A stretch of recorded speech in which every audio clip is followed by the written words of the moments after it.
আমার সবচাইতে বড় উপজেলা ভাঙ্গা উপজেলা।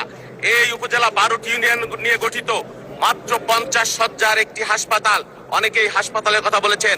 2003 সালে 30 শয্যা থেকে দেশ নেত্রী বেগম খালেদা জিয়া 50 শয্যায় উন্নীত করেছিলেন। আমার এলাকার মানুষের দাবি, প্রত্যেক দিন এই হাসপাতালের বারান্দায় করিডোরে 100-150 রোগী থাকে। এলাকার মানুষের দাবি, প্রতিদিন আউটডোরে 1000-এর উপর মানুষ সেবা নিয়ে থাকে। আমার এলাকার মানুষের দাবি, এই এলাকার হাসপাতালটি 50 শয্যা থেকে অবশ্যই 100 শয্যায় উন্নীত করবার প্রয়োজন রয়েছে।